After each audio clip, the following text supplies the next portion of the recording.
Hello, everyone. Welcome to our panel, Breaking the Blockchain Hype. My name is Laura Shin, and I am the host of a couple of podcasts on crypto and blockchain. One is called Unchained, and the other is called Unconfirmed. I urge you to check them out. We're going to be discussing blockchain and the hype around it, and also when it makes sense to use a blockchain and when it doesn't. In recent years, you've probably heard all the hype around blockchain. People are very excited about it. It's being talked about as a way to solve problems ranging from financial inequality to tracking goods in the supply chain. And yet, here we are, we haven't seen a ton of actual products that are live using blockchain technology. So we're going to be talking about when it is appropriate to use a blockchain in enterprise and how you figure that out. And to discuss this issue, we have a spectacular set of panelists. To my left here is Shweta Shetty, who is the Senior Director at SAP. To her left is Adam Ledwin, CEO of Chain. Then we've got Brian Bellendorf, the Executive Director of the Hyperledger Foundation. And finally, at the end, Sheila Warren, who's the Project Head of Blockchain and Distributed Ledger Technology at the World Economic Forum. So a couple of quick notes. First of all, we're going to be releasing a recording of this on my longer podcast, Unchained. So for that reason, I urge all the panelists to do as I'm doing and speak directly into the mic. And I also would urge you all, when you ask your questions, to make sure to speak into the mic so my podcast listeners can hear your questions. Without further ado, let's start with an overview of the way blockchains can be used. What are your guys' what are you most excited about when it comes to different applications of blockchain? I think I'll go first because I'll let the smarter people tackle the use cases once I've run through my list. But I think as SAP, the use cases that we see early benefits from the low-hanging fruit, if you may say, for blockchain would be use cases around supply chain, either track and trace, ensuring the provenance of your goods. Trade finance is another area which I think is ripe for disruption using blockchain. And personally, I'm super excited about what governments in the developing world are doing with blockchain. For example, a land registry, where all of a sudden a lot of developing countries can potentially put the ownership of land onto the blockchain and make transactions a lot easier that way.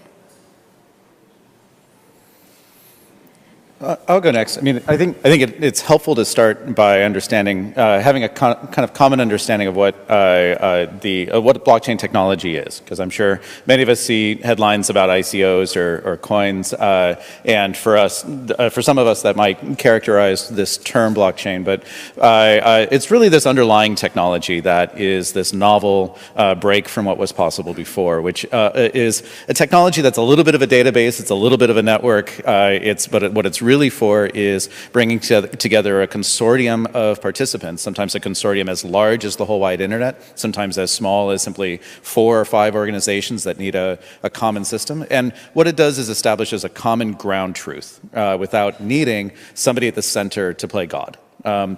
And that's useful in almost any scenario where you have multiple parties who don't necessarily, distrust each other entirely. They trust each other enough to do business with each other, but they need some way of being able to verify the things that they trust, right? Some way to agree, here's a transaction 2 parties did, and that becomes now a part of a long-term record, right? Here's a statement that was made by one party about another, and now everyone remembers that. So it gives us this history of what happened, this kind of immutable ledger. Obviously, it's more immutable the more participants are on it, and Metcalfe's law still applies, which is the value of these networks is still greater the more participants are on it. And so it turns out there's a bunch of use cases that today signify for us low trust environments where we need to have that history of transactions. In supply chain, that's a pretty obvious thing, whether we're tracking food and where that's entered the system to try to make sure that if lettuce goes bad, that we can try to isolate where it went bad and and do a recall on just those products rather than all lettuce in the entire food chain, as has happened recently and cost that industry billions of dollars. Whether it's diamonds and where they've come out of the ground to make sure you're not buying diamonds mined by slave labor or used in gun purchases, weapons purchases, that sort of thing, or fish caught by fish quotas. But it turns out there's lots of other transaction types as well. Settlements between financial organizations, those sorts of things, or even just the establishment of common directories. In healthcare, for example, there are applications of this to keeping track of who's credentialed to serve as a surgeon or as any type of like medical profession. And when they move from one state to another, today it often can take weeks for a doctor properly credentialed to earn the right to be able to practice, weeks or months, when really that should be a simple lookup into a common shared directory. So there are live projects now in all of those sectors, meaning either late stage pilot or production. And these are all kind of a world away from the cryptocurrency use cases we all know about, but are starting to provide some value and hinting at potentially applicability to every sector out there. And I'll briefly add, I think that there's room for engagement with blockchain or blockchain deployment where we're already seeing movement from a sector itself towards decentralization or digitization.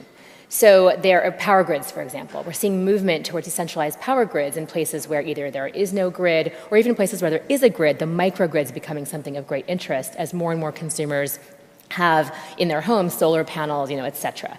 So there are new economic models being created in that industry already, and blockchain can support those models in some cases.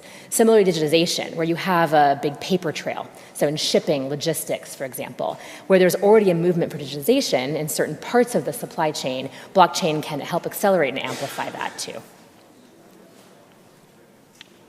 So I don't know, I mean, we can keep talking about some of the different use cases that we're excited about, but I'd actually like to shift it to different applications that you guys are actually working on, and I actually think, Adam, you might be the perfect person to take that baton. Sure. I'll start by briefly answering the prior question around use cases of blockchain technology. Our point of view is that a blockchain is primarily a mechanism for creating digital bearer instruments. Our work at Chain has primarily been focused around the new asset classes emerging around crypto assets, as well as tokenizing existing assets like securities and currencies so that they can also be in this internet native digital medium of a token. And we haven't seen much traction outside of that scope of financial assets. We haven't seen much traction in industry around data, supply chain, identity, beyond kind of initial explorations yet. So far, we skew a little more closely to kind of the origins of the technology, which relate to new financial instruments, new financial mediums, pioneered, of course, by Bitcoin.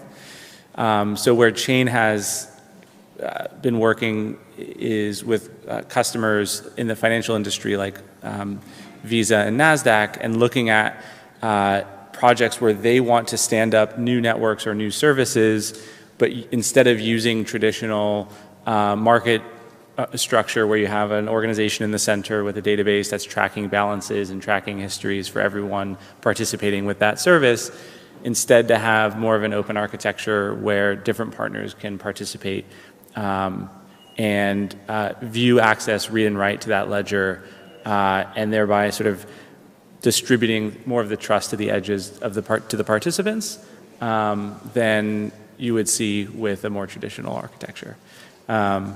So to be even more explicit about it, payments, securities issuance and transfer, new types of mobile banking, that's where we found the most kind of fit between the technology, which is really a database for value in our minds, and industry. And who else wants to jump in with how their company is using blockchain now? I can talk about something that we are doing, and it's in the pharmaceutical space. Now, serialization is something that is mandated by the FDA. That is, pretty much every SKU needs to have a unique number, and this should help drug companies theoretically, recall drugs at the right point in time, and ensure that you can verify the authenticity of any medicine that anywhere in the value chain.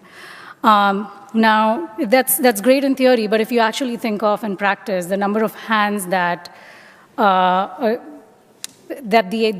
medicines change over the entire value chain is a lot, and to have all of these people enter their data into a central system is challenging, and it's challenging because all of them use different databases in the back end. Some of them don't even use databases, right, depending on which part of the world you are dispensing drugs in. So what we have done is we tackled a very small use case, which is ability to sell drugs that have been returned. Now, if you look at the economics of it, 1% to 2% of the drugs that are returned can be resold. They are all, within the right length of time from the expiration date, etc. But you cannot sell it at, it's more challenging to sell them at this point in time because you cannot prove the authenticity of this drug actually being what you manufactured. So we said, let's tackle this use case. We did a pilot with Merck and AmerisourceBergen. The pilot went well. And at this point in time, we have 15 other pharmaceutical companies that are doing a more advanced proof of concept or pilot around this. But it's still at the pilot stage. I will not say it's production, and to take it from pilot to production is going to be not a technological question, in my opinion. It's going to be more of a governance, are these competitors ready to work with each other sort of a question. Yeah, so let's talk about kind of the questions that you ask yourself when you're deciding what use cases to tackle. Here we've laid out kind of a whole bunch of different ones, and I'm sure, even in my intro, I also named some additional ones, but Adam mentioned that, payments, securities issuance, those are kinds of ones that they realized might work for them. And Shweta is talking about pharmaceuticals and combat and counterfeiting in that area. So amongst all the other things that everybody is claiming blockchain will solve, how did you come up with those as the areas that you wanted to tackle? And Brian and Sheila, I'm sure, also have. Sheila, I definitely know. She's got this whole little flow chart that she created that was pretty awesome. But why don't we just discuss this? Because I think this is where a lot of people get stuck. Sure, and I can go a little bit more into that. So we did develop a toolkit. We call it Blockchain Beyond the Hype, and it came out at the end of April. And it's designed to give a quick initial assessment of whether or not blockchain is appropriate to the problem at hand. Blockchain is a technology, and it is not a solution to everything. And we think it's very important to recognize that it is more applicable to certain kinds of problem spaces than to others. So to answer your question more directly, we tend to focus on the removal of an intermediary or a broker. So is that something that you're trying to accomplish? Is there a reason that you want to decentralize or disintermediate what you're doing? We also look at things like, is there a benefit to having an immutable record, a transaction record? Or was that actually something you don't want? I think it's interesting to just briefly note with the challenges of GDPR and the right to be forgotten that GDPR is intended to provide to citizens of the EU. What does that mean for the creation of an immutable record in terms of data? These are interesting kinds of policy and regulation questions that come into play. And you have to be very mindful of your regulatory environment when you think about the creation of an immutable record and what that means. Who should have access to that record? Is it important that multiple parties have a single source of truth? It may be that that's not the case. And in many cases, we find that when you really push on a particular potential use case, you wind up realizing that the permanence, it's really immutability, but the permanence is not desirable for some reason or another, or that you really wind up with a benefit to having centralization, that there is such an obvious authority figure on the transaction record that you're trying to create, as an example, that it might be worthwhile to explore other options that already exist rather than moving immediately or directly to blockchain. That being said, we're certainly quite optimistic about the use of blockchain, particularly as the technology evolves. It's still quite an early stage technology, but as it evolves, these are all known problems, and there are, I will say, brilliant minds, and many of them, working on the protocol layer to solve some of these problems, to increase speed, to increase throughput. All these kinds of things are things that are being focused on by the technologists in the space. But I think it's important to add, there's no use case for blockchain technology for which somebody couldn't come back and say, well, couldn't you just do that as a centralized system? Wouldn't it, and I don't think anybody credibly could argue that it wouldn't be faster, it wouldn't be cheaper, it wouldn't be more flexible even, because we know how to build big centralized systems. We know how to build an AWS or a Twitter or a Google search engine. And it's we a have lot them. harder to And we build. have We them, have them right? already, Yeah. right? It's a technology that solves not a technical problem, but a political problem, which is there's a reason why there's not a Bitcoin.com keeping everybody's balances straight, because then the question of who runs that site, how corruptible would it be, et cetera, becomes a big challenge. And it might be okay to do that in a social networking site, right? It's definitely not okay when we're talking about international balances or areas where parties don't have that all degree of trust in one central entity. It's very similar to, as the internet launched, we didn't have secure email, we didn't have secure web transactions, because we thought, well, the people carrying our packets for us, they're not going to sniff and look at what's inside those packets, right? Well, it turned out they do. So now we need encryption between endpoints, and it's one reason why markets now realize they need to avoid centralizing their systems on and the trust that they have in one entity. And can we talk a bit about elections? Because this is something Brian and I actually talk about a lot. We both are a little skeptical of the election use case, but I think, and I'm speaking for you at this moment, but we both acknowledge that there are certain aspects of elections to which blockchain is quite suited and others where it probably isn't suited. So I'm just going to tee you up because I know you love talking about this. So, and I don't want to steal too much direction or thunder, there is a lot of perhaps irrational exuberance around the idea of, well, if elections could just be digital, if we could vote by phone, maybe we wouldn't have what we had here in California 2 days ago, which is only 20% of the population actually bothering to participate in a fairly major election, right?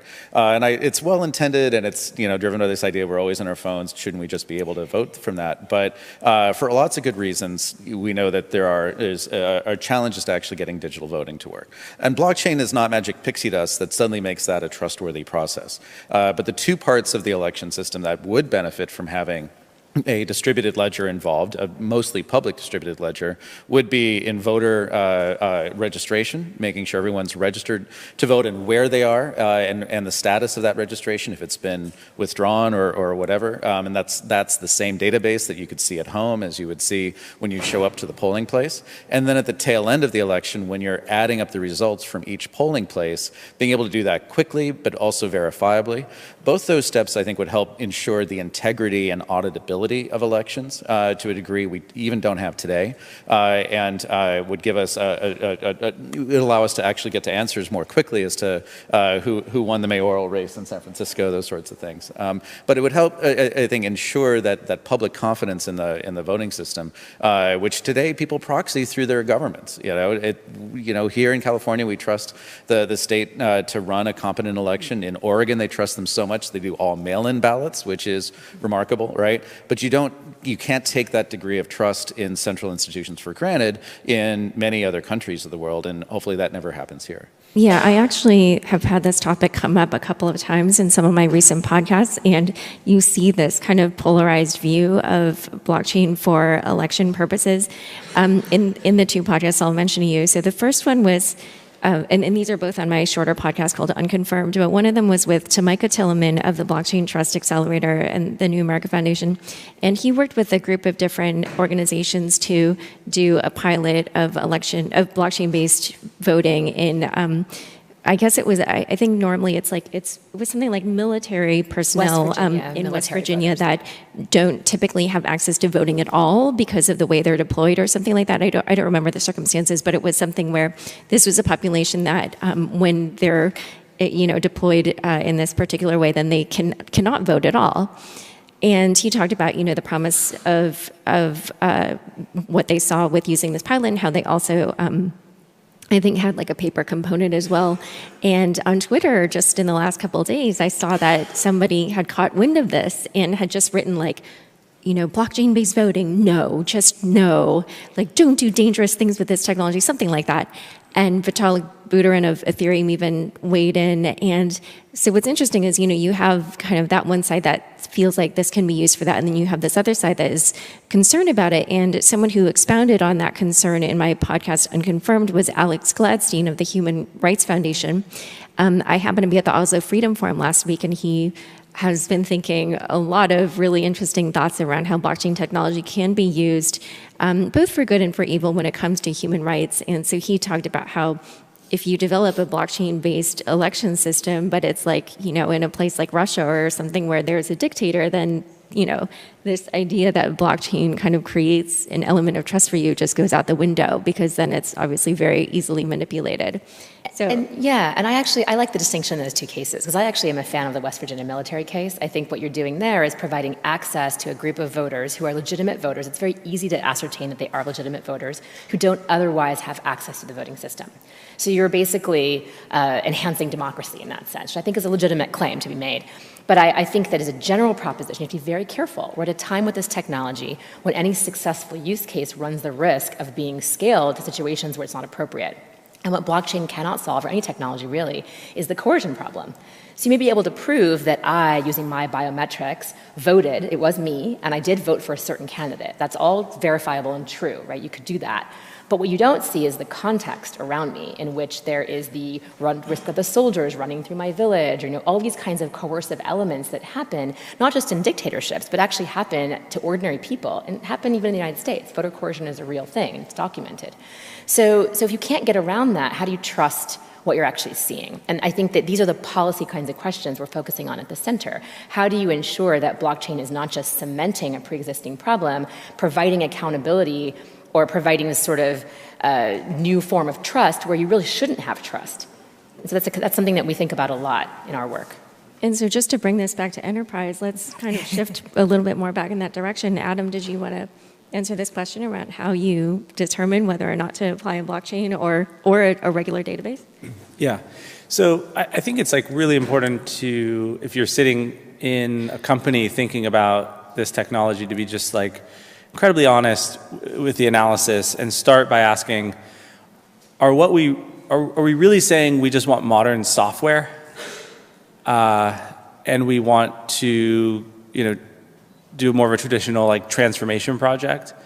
And whether it's voting or supply chain or any of the cases that we've discussed so far, or things in healthcare, feels like oftentimes what the leadership of a company is actually asking for is for the thing to just work well and to function like a modern piece of technology with a good mobile experience and a good online experience. And I think sometimes that gets conflated with blockchain unnecessarily. And I think in most of the cases that we've seen, a traditional solution is called for because, as Brian pointed out, there isn't a market politics trust problem.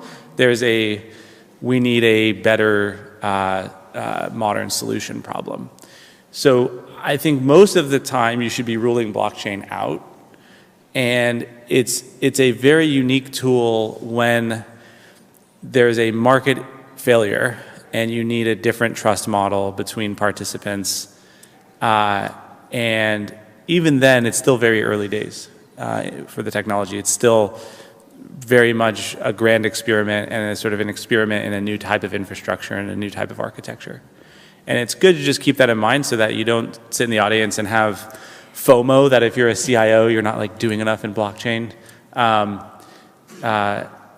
So I'd say that's how that would be my frame for folks. And I don't know if this gets into kind of too proprietary or private information, but I'm sure you must have so many companies that come to you saying, hey, Chain, can you create some solution for us? So how do you choose which customers you're going to work with, or rather really on the flip side, how do you decide which ones you're not going to? Yeah, there's a very easy test. If in the first meeting the customer says, we want to do something with blockchain, then I don't work with them. Okay, so let's go to a more gray area. What are some ones that you kind of really struggled with a little bit, where you thought, oh, this might work, and then ultimately decided that's, just on the other side of the line? Just to be clear about why I said that, I think that the kinds of customers, the types of projects we want to take on are ones in which it's an unachievable outcome without a blockchain versus somebody thinks this technology is hot and they want to like make sure their company is like, Like Long Island blockchain or something? yeah, Long right? Or it's blockchain tea. yeah, it's like, the other thing that we see a lot, I hope this doesn't cut too close to home here, but is there are a lot of what I call Silicon Valley safaris that happen, where the management team from another country or another part of the U.S. comes out to Silicon Valley in a very nice air-conditioned luxury bus, and they create a schedule, and they go to all of the companies that are like being written about in The Economist over the last 3 months, basically. The blockchain companies, the AI companies, whatever. And they show up and then they say, like, we want to do something with blockchain. So we take a lot of those because part of being on the vanguard of new technology is educating the industry about what it is and why it's interesting. And so we like to do those meetings. But they don't tend to become customers because their frame of mind is not, oh, we have a specific thing we're trying to solve. It's more interest in learning about, is there something here? So that's why I said, if the opening statement is we want to do something with blockchain, it's usually downhill from there. By the way, if any of you are going to do one of these bus tours, let me join as a reporter, and I'll make something fun out of it, I promise. Yeah, and feel free to come to Chain. So what we found to be most effective is, because we're closest to the technology, we have a set of hypotheses about where it's going to apply, and then we're much more outbound. So our relationships with NASDAQ, with Visa, with Citi, we're all outbound, where we went to them and said, we think there's a massive opportunity around international payments because of the trust model required in correspondent banking, and you're best positioned as Visa to do something about it. Let's have a conversation. And that has led to the most productive outcome. So I would say be open-minded about hearing from startups that approach you, because oftentimes they're closest to the state of the art and they might have something of value to propose. So that's been the most productive path for us. I find that interesting because those companies have, pretty entrenched processes. So like, what was your pitch and how did you convince them to, especially at the time that you did it, it was 2015, which it definitely was a different era from 2018 where we are now, where everybody is experimenting in this. 2015 definitely was, kind of the Bitcoin is criminal money days, and it was long before even this blockchain, not Bitcoin mantra became part of the blockchain hype that we're discussing. So how did you make that pitch and convince them? It wasn't easy. It actually tended to start with me educating, or our team educating, a set of executives about Bitcoin. In fact, the curiosity around Bitcoin was very real in 2015, 2014 even, and still today. So that tended to be the way the doors were opened. And then it became a conversation about, now that you understand the model that is Bitcoin, let's think about sort of a similar architecture, but instead of around a new currency, around existing currencies, or around existing assets. And that tended to be the way the conversations became meaningful and interesting.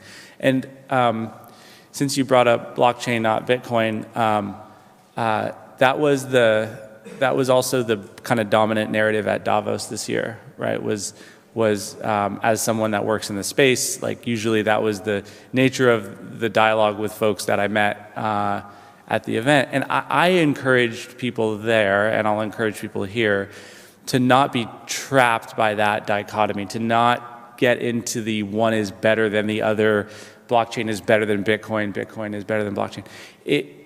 They're two incredibly different arenas still. When I think blockchain, quote unquote, I think primarily about a context where you have existing financial assets and you're trying to put them into a new type of market infrastructure.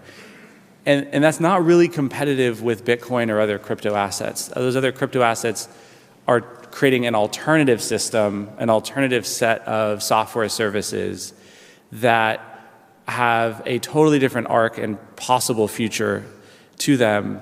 And I think it actually behooves folks not to view them as one threatens the other, but to understand them on their own terms. Because there are going to be contexts where the enterprise, especially financial institutions, will want to participate in the crypto asset world. And you see this increasingly at NASDAQ, at ICE, which is also New York Stock Exchange, at Fidelity and other asset managers, where their clients are now showing up and saying, we want exposure to this new asset class. Can you help us? Because we don't want to use a startup to manage or trade. And so now the issue is sort of being forced. And for the folks that were not dismissive of cryptocurrencies, but were investigating them alongside other blockchain solutions, they've been best positioned to build those next generation of services to sort of ride the wave around that asset class. So I wouldn't again, rule out Bitcoin or rule out crypto assets if you're in more of a traditional enterprise role, because I think they're here to stay. Yeah, let's actually also shift a little bit toward more questions that are a little bit more detailed around when you use a blockchain. And I was just wondering if there's a difference about when you use a blockchain in a B2B context versus B2C, or if there's a different way to think about it, or if it's the same. Yeah, I think predominantly the value that's going to be realized in the next 5 years will be in a B2B setting rather than B2C. I mean, with cryptocurrencies aside, because I think that is very much a consumer-driven kind of thing, even with the institutional interest in it now, it's predominantly about serving their clients, so I consider it more C rather than B.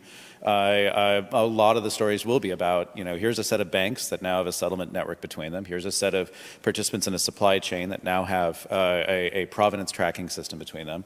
And in many cases, ROI will be very elusive, right? It won't be easy to measure cost savings, right? You'll have flashes of this if Maersk is able to say, hey, we've cut the cost of the paperwork and delay in getting a container from Shanghai to Los Angeles by 30%. That's great. There'll be little bits of that, but it'll be hard to systematically, I think, say, that the GDP generated by or cost savings by net this usage is a number of billions, in the same way that it was hard to make that case for the web, for the internet, when so much of that impact was implicit or kind of ephemeral in a way. But I think a lot of it will be there. Where I think the next wave will hit the B2C space, though, thanks to blockchain technology, will be around identity. I think with distributed ledgers, with some of these underlying tools, we now have the ability to get closer to there's a second whole big world called self-sovereign identity that builds upon blockchain technology in some meaningful ways. And this is a way to get out of the trap of log in with Facebook, log in with Twitter, and to get closer to something that acts a little bit more like the IDs in your wallet, like the diploma you have on your wall, like the medical records that, in theory, you should be able to take around from institution to institution. And blockchain technology, there's a bunch of projects out there that are focused on using that to invert the relationship between consumer and identity provider and put much more power and agency, kind of very much following along the GDPR kind of view of how the world should work. And that gets a lot of us really excited in this space. Yeah, and I think in enterprise, you're definitely going to, I agree with that completely. You're going to see primarily B2B for at least the short to medium term. But I do think there are some interesting government use cases that really are B2C in the sense of government working with citizens. So everything around travel and passports and identity is one of the things in digital identity space, but also government records, land titling, some of the things Shweta mentioned earlier, I think are interesting use cases as well that we're starting to see more engagement with on the part of governments. And I actually also wanted to ask about, when you put data into a blockchain, it's immutable, as they like to say. And I just wondered, how do you ensure the integrity of that data? You mean entering data into the blockchain, integrity at that point in time? Like I just want to frame this actually a little bit more, which is that obviously as a journalist, I get pitched a ton of startups and projects. And one time somebody pitched me their new startup, which was going to be some kind of like time stamping, sort of like a notary. And I think I don't know if they used the word notary, but it was something like, we're going to put this data in the blockchain. And I said, oh, how do you prevent false data from entering the blockchain? the guy literally did not have an answer for me. And I was just amazed that they hadn't thought of this. It was my first question for him. And it was something, and I said, well, you could put like a spam email in there. And he was like, well, yes, then we would prove that the existence of that spam email existed at that moment in time. And I was like, okay, this is not useful to, well, I didn't think it was. So, so how do you ensure the integrity of the data? I mean, I think you've hit the nail on the head. This is like one of the perennial problems, So I often joke that we talk about garbage in, garbage out problems in technology, and this is really garbage in forever, kind of problem. So if you haven't, sanitized and done data hygiene on your database, it's a big issue. We're looking at a policy project on anti-corruption work. And one of the challenges and tensions in blockchain is how do you preserve some measure of, it's pseudonymous systems, how do you preserve some measure of privacy and security to an individual, for example, who's logging a complaint of some kind, right, against a system, whether that's logging a harassment complaint against a manager or whatever at a company, or whether it's logging a corruption complaint against a public official, for example. How do you balance that with this troll bot spam problem, where if you do enable someone to anonymously, and we see this on the internet all the time, you enable people to anonymously comment on something, what they say, there's a lot of latitude in how accurate that really is, and the ability for others to glom onto that, even in an automated fashion, and kind of just fill your database with junk data. So I don't have a great answer to it. I think it is a perennial problem, and I think it's one of the reasons that we remain cautious about the use of blockchains. If you aren't confident that you have an authoritative source of truth, that the record you're creating is an accurate record, not to mention a meaningful record, right, which I think is also important, something we gloss over, in my opinion, too much. If you can't do that, then this is perhaps, it can even be a dangerous technology, frankly, if that's not a solved problem. But I do believe, just to add to that, I do believe that with blockchain, it's a little easier for you to ensure data integrity. For example, if my identity is on the blockchain and I'm not sharing every piece of information with every single person around, it's a little less easy for someone to steal my identity. And if you link data that's entered to a valid user, at that point in time, you can be more, the probability of data being entered by the right individual is higher than it would be, since you cannot steal identity that easily. On top of that, what we do a lot of times in the supply chain use cases is you use IoT, right, at any point in time to link the actual physical with the digital. So that's another way we are trying to make sure that data in the blockchain is more accurate. Of course, you can go and tamper each single piece of IoT device, but that would be challenging given, you can set other things around it. An example of that would be, so a boat shows up at port with a load of tuna that it claims that it caught in this one region at this one time that would put it within the quotas for a certain country, right?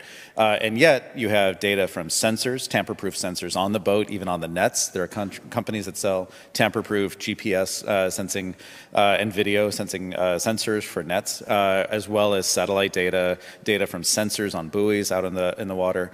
All of that data could be writing to the ledger, signed by the entities that built these sensors, right, and used to either enhance the integrity of the claim that this boat is making, that it caught this fish at this place at this time, or to refute it, right? And this is data that could feed auditing processes, could feed other types of checks and balances, perhaps even feed a whistleblowing or investigative journalist kind of framework that would give us a greater sense of integrity to claims that are being made about these types of things.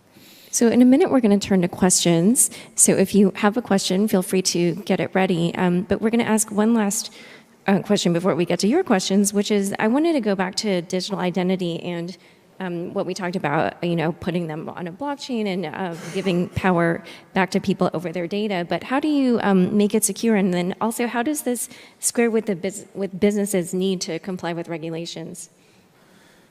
So I'll chime in.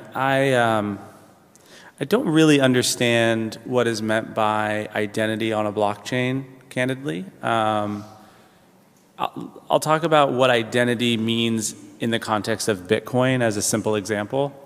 So if you don't use a third-party service like a wallet provider or an exchange and you want to interact directly with the Bitcoin network, it operates a lot like a safe deposit box system in a bank, where there's a box with a number on it, and you have a key that corresponds to that box.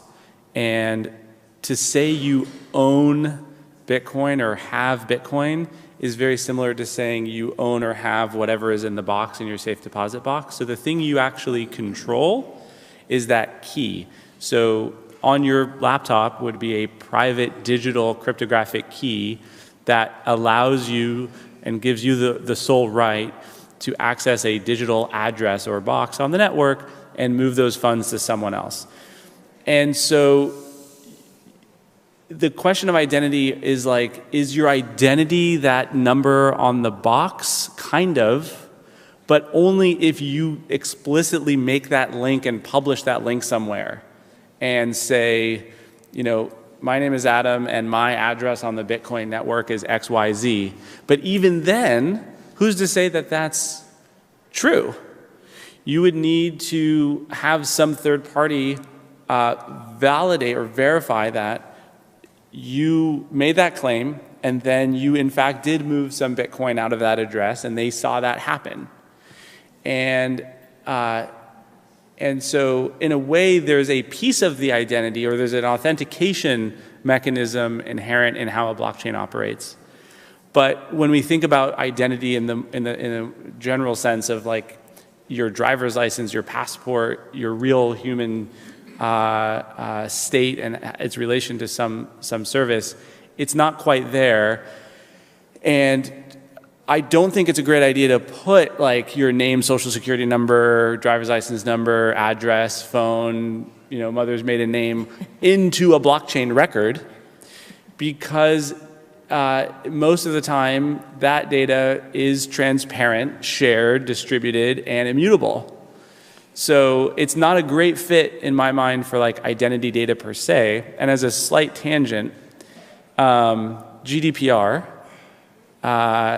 is also interesting with respect to these issues because the requirement to be able to remove data, delete, move, transfer, et cetera, doesn't really square with how a blockchain functionally operates. So you actually can't comply with GDPR on traditional public blockchain networks. I read a great opinion piece saying that basically the legislation was created before blockchains existed, and it was predicated on this model that a lot of people are saying is probably going to get outdated a little bit. So privacy, identity, GDPR, all this, it's not at all clear how it all makes sense at the end of the day, how it shakes out. And I'm sure there are like technical solutions where like, oh, our blockchain technology allows you to, you know, remove records or change things, et cetera. But then you start to get into like, well, then why are you using a blockchain? And so it's all, I guess what I would say with respect to identity is it seems all very early days and it's not really clear yet if it's a good solution to solving this perennial problem of how we pair our real identities in a digital context. Okay, one last comment from Brian, and then we'll take questions. And we should get together for lunch sometime because I'll walk you through it, and happy to do that for anyone else as well, because it is much longer than a quick comment can suffice. But the system of self-sovereign identity says, and the use of that with blockchain say, don't use the ledger to store any PII, right? You may use it to store encrypted, you probably don't even use it to store encrypted personal information, by the way. You might use it to store metadata, and you probably use it to store public keys, right? And probably as well signatures on relevant documents. And finally, use it as a way to record who have I granted consent to be able to access information about me. And this is why you want to use a ledger for this, the ability to withdraw that consent in the future, right? So as an auditing tool, as a tracking tool to keep track of where that data might lie, off-chain, right, and ways to manage that permissioning, that's where there's some unique properties to it, and happy to walk through that. Actually, since we have plenty of time, just one more thing to build on that, if you don't mind. Go ahead. Okay. I don't see any burning questions yet, so. When we've done identity projects, and specifically around voting, where we tend to end up is creating an account for someone that is verified in a more traditional way. It could be in person, it could be through another auth system, and then essentially loading tokens into that account that are almost like tickets. So before a vote would happen, you would put a bunch of tickets into that user account that are like Laura Shin tickets, right? So we know who you are, and we've generated these tickets, and they're now in your account. We've issued them into your account. And then when you go vote, what you're actually doing is just like moving a Laura Shin ticket into an account for a candidate. And so that's the way to think about kind of identity as it relates to sort of a blockchain or a token model. And we, at our office at Chain, next time you come by, you should check it out. We have this heirloom from the World's Fair in San Francisco 100 odd years ago that is exactly that, the paper version. So it's a booklet where they took your photo and they imprinted it into this booklet, and they put all your identity into like the first page. And then behind the first page, when you flip it open, are like 100 tickets. And so every day, they assumed you would want to come to the World Fair like 100 times because it's the only thing to do back then. So you would show up and you would show them the booklet with your face attached to this book, and then they would open it and tear off a ticket, and then you'd go in. So, in a lot of ways, these old bearer instruments are the best analogs to think about how a digital bearer instrument would function. And so anyway, that's how we think about identity. I love that. I think that's such a great analogy and such an interesting story. So let's turn to questions. We've got a couple of mics floating around. Just raise your hand. I guess we've got one there. Hi there. This might be a not Bitcoin blockchain question, but I was just wondering about power consumption. If there's, a lot of people have made a lot about comparing the amount of energy Bitcoin is using to Denmark. I was just looking it up. It looks closer to Pakistan now. I was wondering if that's a problem inherent to Bitcoin, or if that's something that we're going to have to worry about as blockchain is used more and more. So I can take that one. So I think it's more for, let's say, a public blockchain where pretty much anybody can be on the blockchain, and in order for one party to not manipulate, be able to game the system, each person needs to do a very complex solve a computational problem, and only then do they get the right to then order things on the blockchain. And I don't think private networks suffer from this particular inefficiency. There is the question of data, the same data being replicated across multiple different nodes. That is an inefficiency that a lot of private networks have, but not the one that you're talking about in terms of power consumption. To add to that, proof of work was a scientifically and algorithmically really fascinating kind of innovation. It's something that predated Bitcoin by a little bit. It's something that's been floating around in cryptography circles for a while as a way, initially proposed as a way to fight email spam. But I think we're going to recognize that this is a temporary blip. Many of the public cryptocurrency communities are already looking past it to things that are much more energy efficient, like proof of stake or other types of delegated authority, mainly to try to ensure that there's a way to have this system publicly operate without attempts at DDoS or spam. And so I've started to use the metaphor. It'll be kind of like mercury mining of gold in the middle of the 19th century, where, if you were a scientist, the idea of using, elemental gold mercury, quicksilver, right, to separate out elemental gold from gold ore was nothing short of alchemy. And yet now we're still paying the price in Superfund sites in the Sierras for the use of that to extract gold from those mountains. And it was a terrible legacy that was left behind. I am highly confident most of the cryptocurrency communities will move away from it, and I think those who don't will probably see assets and interest in those currencies move away from those currencies. Okay, great. We've got another question up front. About the uses of blockchain, you've talked about different things. Election is a very interesting one. Have people thought about moving the passports and taking the stuff in terms of fake passports, duplicate passports, moving the visa regime on completely on blockchain? Yes, people here in US probably don't have that problem, but people coming from some other emerging third world countries who have to give their passports for a week, 10 days, 15 days to get visa, make their travel pieces around it. But passport as an identity proof on blockchain, which the governments across the world, I know it's a pretty difficult thing, but is that something, any talk around that, or is that something people have thought about? Yeah, I can take that one. So I will start by saying I'm not convinced there is a problem or use space that someone has not talked about. So the answer is always yes. If the question is, has anyone talked about or engaged in this? Yes, they absolutely have and are at the moment.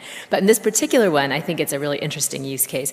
There is a project out of our Geneva, out of our headquarters, that the forum is looking at called Known Traveler, where they're working with Canada, thinking about exactly this problem. Like, how can you more efficiently and more authentically authenticate people's identity using in this kind of system of travel. So I think there are, well, just one thing, because I wanted to comment before and then I kind of moved to questions, but I think it's an important distinction to draw between identity and credentialing.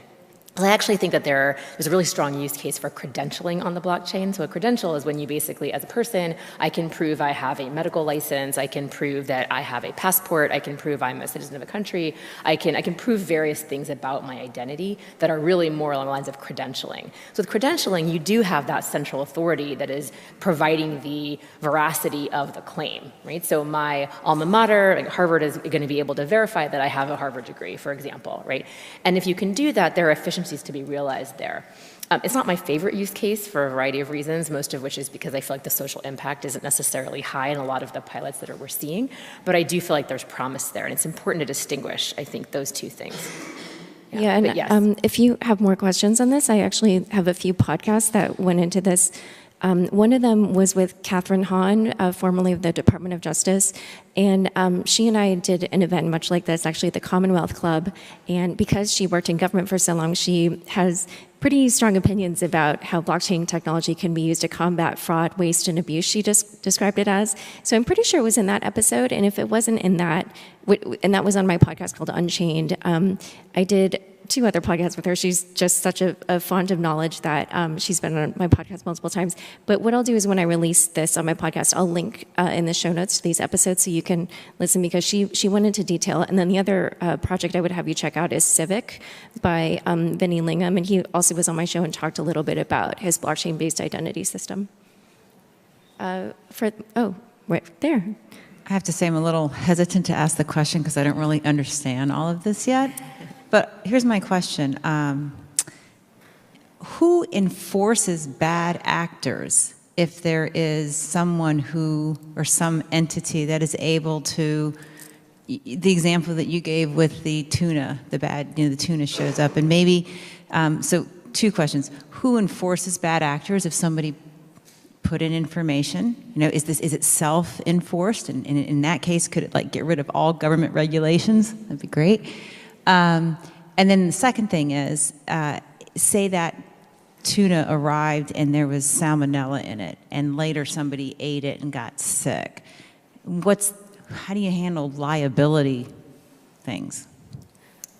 So I think for every one of these applications, and in some cases that will be baked into the structure of the network itself, governance still matters, right? Governance, as we know it, is about how do we as participants in any sort of activity come to an agreement about how we talk to each other, and then what happens if things go wrong, right? And so in some cases this will be, algorithmically enforced. One thing that blockchain technology gives us is the ability to enforce certain things that sometimes we might require auditors to have to catch after the fact. One of the biggest examples of this is what's called prevention of double spend. I can't spend the same Bitcoin twice, right? And in the use and supply chains, I can't send the same diamond to 2 different parties. When I try to send that same diamond a second time, the network rejects it, doesn't let me actually record it as a valid transaction, right?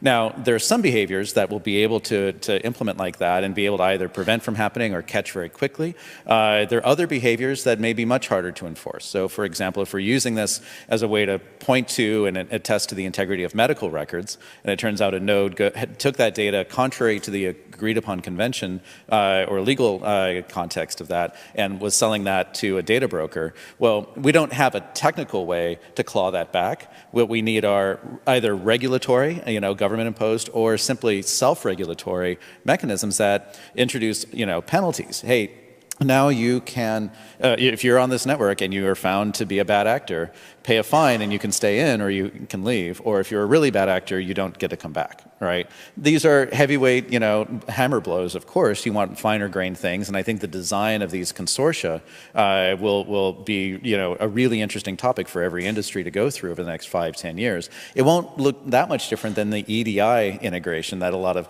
organizations or industries went through as they started to tie their ordinary IT systems together. But it'll be this mix of algorithmic and human governance. And typically, the more that you can put in the algorithmic governance, the more predictable, the more objective it'll be, the less subject to politics and wrangling and who owns who and that sort of thing. But you'll never do away entirely, I believe, in almost every scenario without having some human governance layer that probably acts as a fail-safe in the case of the technical stuff breaking down or simply encountering new conditions it hadn't anticipated. Yeah, and I'll just add to that quickly. When I was talking about the pharmaceutical network, and I said to take this from a pilot to production, it's not going to be a technical challenge, it's actually going to be defining the governance, right? And for us, the question is, who is going to define the governance? We are a technical company, we make products. Do we want to get into this business? Or will we have a consulting firm as a partner who will come help us define this? How will we make 15 competitors work with each other and agree on who is more equal amongst the equal, right, in a way? So I think that to me is actually a bigger challenge in terms of B2B implementation of blockchain than the actual technology is. It's a lot simpler for private blockchain networks than it is for the public ones. Yeah, but the way I heard your question was, I think, slightly different, which is, what do we do if somebody deliberately puts bad tuna on the blockchain, as an example, right? And so I actually think in this case, the liability it's made more straightforward by the existence of distributed ledger or blockchain, in the sense that, as Brian noted earlier in the lettuce example, you can actually almost micro-trace, let's call it, like what was the source of the tuna, what other tuna was in that lot. You can more quickly identify where that went, where it was distributed. So you can, instead of having a wholesale recall on tuna, you can say this particular lot or batch or boat of tuna, is contaminated and it went to these places, therefore don't buy at these. You can really kind of trace that very efficiently in a way you can't really do effectively now. In terms of liability, I think you'd launch a similar investigation to the one you would now, which would be to say what controls were in place at the boat, of refrigeration and shipping. That wouldn't be different in many ways. You'd be able to go about and examine, but what would happen is you would save a lot of time because you wouldn't have to examine every point to point for every tuna that wound up in some state, for example. You'd be able to track where it came from and what supply chain it came through. Yeah, sure. Yeah, and I think sometimes the legal liability questions are really just, it's, traditional law applies. Exactly. Like, just because you're using this technology doesn't necessarily mean that there's anything different about the legal framework. So we're nearing the end of our Q&A time, but I know that Sheila wants to wrap up with a few comments, so. Yeah, we could take one more question if there is one, I think. All right, then I will do a quick wrap. Yeah, so thank you all for attending today. I wanted to give a couple of comments on the work we're up to at the center. So our office, we have a San Francisco office called the Center for the Fourth Industrial Revolution, and we focus on policy and governance. And I think a lot of what you heard today and the questions reflect that some of the real challenges here in this policy and governance space. How do we build protocols, particularly in an early technology, that don't preclude or cut off certain kinds of use cases that we may not be quite ready for them from a business standpoint, but down the line, we could have a lot of opportunity. We also focus a lot on impact and inclusion. So what we're trying to do is create policies that will facilitate the adoption of technologies like blockchain. We also look at AI, digital trade, precision medicine, IoT, facilitate adoption of these technologies in smart strategic ways to ensure that we're not leaving behind sectors of society that are traditionally left behind. Because we run the risk of just recreating similar power structures in new places and calling that a win. It might be, it's certainly different, but different isn't always significantly better. And finally, we're looking at cross-pollination of these technologies. So I think one of the things that makes us unique as a center is we're really examining technologies not in isolation, but how they operate with each other. So how do we think about data policy, GDPR, digital trade, cross-border data flows, healthcare data, medicine, AI, blockchain? How do all of these technologies interoperate? And what are broad policies, whether regulation or whether business practices and protocol, or even technology protocol layer discussion? decisions that can actually ensure that, again, we can really envision the transformation that these technologies of the fourth industrial revolution promise and better society as a result. So we welcome your engagement with the center and with any of these projects that we have running at the center. Great. Well, thank you so much for joining us today. That's a wrap for our session.